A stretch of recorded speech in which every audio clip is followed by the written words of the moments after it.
Hey everyone, welcome back. This is Ben Morales here, personal financial coach. And today we're going to answer a question that I've been asked a couple of times from other videos that I have done. And that question is, what happens? What can I do if I don't get approved for a HELOC or if I don't get approved for a personal line of credit?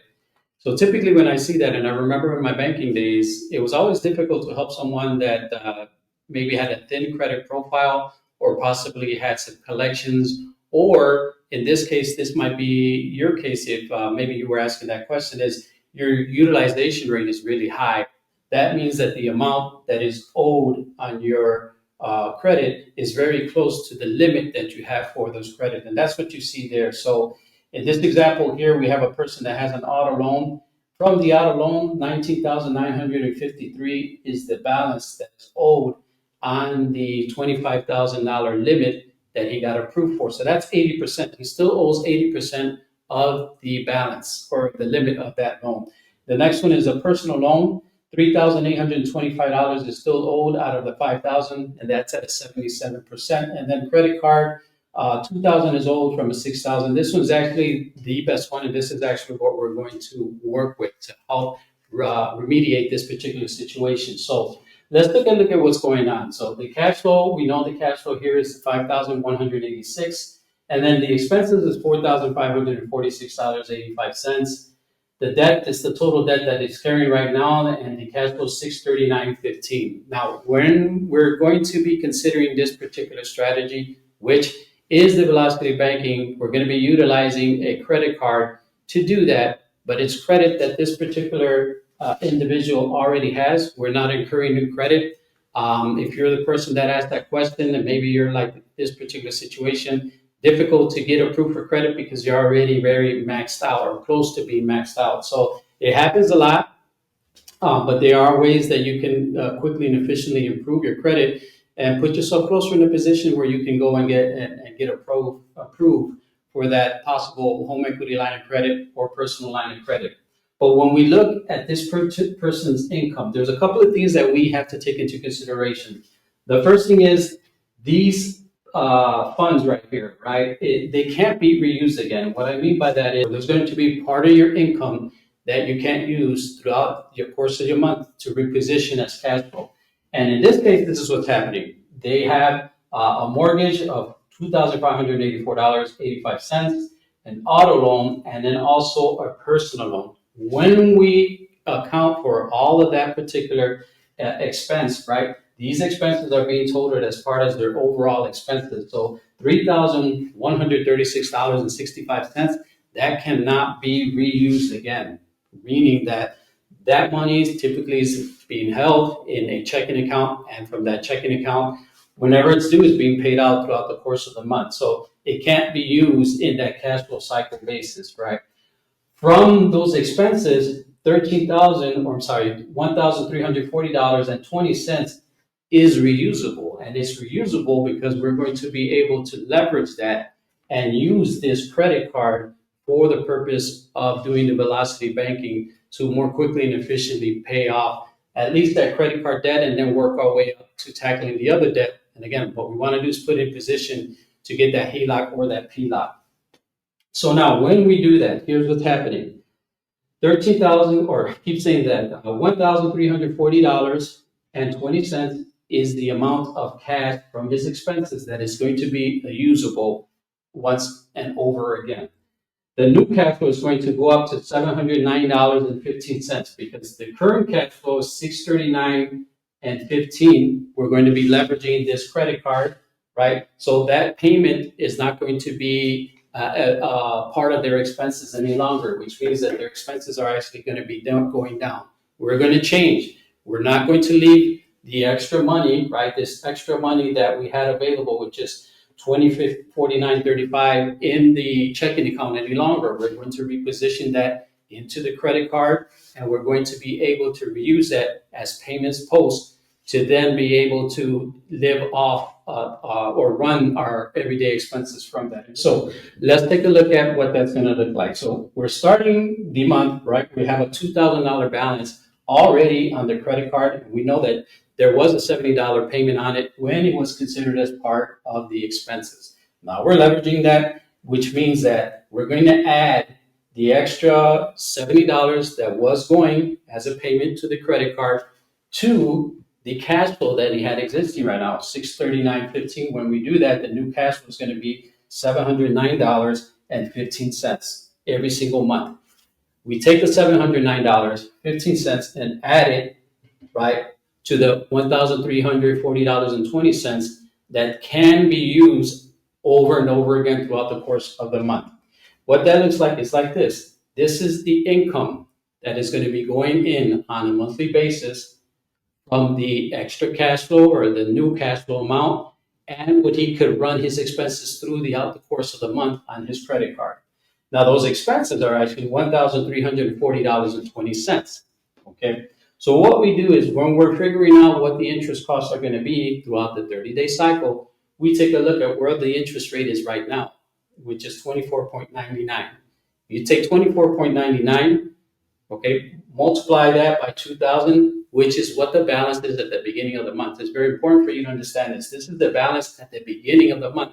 So when we calculate what the costs are, we're going to consider it as if that $2,000 never dropped. Okay, but we know that's not going to be the case because money is coming in as in form of payments throughout the course of the month. So 24.99 is the interest rate times 2,000. You're going to get a number. You divide that number. Well, actually, 2,000 times 24.99%. You're going to get a number and divide that by 365. And then you are going to get the average daily cost of that credit. When you multiply that by 31 days of the month, the most that will be paid on a cost for interest in this month will be $42.47. What's happening though also is we're going to continue to make those payments, right? Payments coming in, expenses are going out. Those expenses is the balance, is the difference between what could not be paid with a credit card and what can be paid with a credit card, which is the 1340.20. We add back the interest, which means that at the end of 1 month, the new balance on the interest rate, or rather the new balance on the credit card, has gone down to $1,332.32. In the second month, we're going to repeat the same exercise. Throughout the course of those 30 days, $2,049.35 is going to be placed into that credit card, affecting the amount of interest that is being paid. $1,340.20 is also going to be ran through that credit card for monthly expenses. And then the balance or the interest that's going to be paid is $28.21 in the event that the balance stayed that high. The third month, we're going to see it again. $652.38 is what's going to be the balance at the beginning of that third month. Here are going to be the incomes going in, expenses going out, and this is the new interest rate. Forgot to make my notes there. Income, expenses, and interest, right? For those of you that like to take notes and want to see the visuals, I know I'm like that. So that's what we're looking at. So which means there will be a surplus at the end of that third month of $42.82. That will be the new balance on the credit card. So obviously there's going to be by the third month more than enough money to actually pay off the credit card. Now I know some viewers have said, okay, well, it probably makes more sense. Why don't you just take the extra $639 and use that and pay the credit card? You could absolutely do that. And the answer to that is when you're using Velocity Banking, you want to try to do it as quickly as possible. And I always talk about that efficiently and quickly, right? More quickly and more efficiently. So number one is doing it as quickly as possible. Number two is doing it as efficiently as possible. When I consider efficiently, I'm talking about cost, right? So if you took the $639.15 and you sent that as extra payments every single month to the credit card, in other words, utilizing the snowball method, it takes you about 3.4 months and about $61 in interest. That's the big difference because the Velocity Banking, what it does is expedites this, all right? So it speeds up how quickly debt is paid down and the interest cost is minimized as much as possible. And so here's what I mean by that. If we're starting the month with $2,000, that's the beginning of the month balance.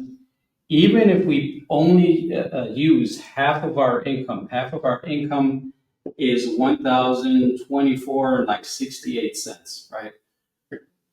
And the reason why I say half of our income, because obviously this income is going to be coming in twice a month. So these numbers are calculated based upon the monthly basis, but in actuality, in reality, it's going to be happening every 2 weeks. So every 2 weeks, basically, you're going to have the income that's going to come in. So when we do that, the beginning of the month is at 2,000 immediately, right? When he starts the velocity banking strategy, 1,000 $24.68, which is half of the income, is going to be impacting that $2,000 balance for the credit card, which means it's going to bring it down to 975.32, right? So that's the big difference. We know that 975.32 at one point during the course of the month is going to be the balance of that credit card that was at 2,000. We also know that because bills are not going out throughout the course of the month at the same time, we know that the interest rate that is going to be actually paid for the month is going to be a lot less than the 42.47. So let's say that because this is on a biweekly basis, right? This was half of the income is coming in, and now let's say half of his expenses is coming out, which is $607, which means now, instead of paying interest on the actual $2,000, right, for the 31 days that we calculated at 42.47, there's going to be a period of time, right, throughout the course of the month where interest is only paid on $1,645.32. And then obviously we're going to go ahead and have another period of income that's going to count as a payment, which is going to bring down this balance. We're going to add the other half of these expenses. And so the actual interest costs are going to be a lot less than what I estimated here. I just estimated on a high so that you could actually see what it would cost in the worst case scenario. So typically this will probably run about $30. This one will run about $14. And then this one is actually going to be about $6. What's actually going to be the real interest cost. So when we add it all together, it's about $50 in interest, which is lower than what it would have been if you would have taken the extra $639.15 and paid it every single month for the next 3 months to finish paying off the credit card. So that is how it's done, folks. So thanks again for tuning in and for watching this particular video. And thanks again for your support to the channel. So until the next video, take care and God bless.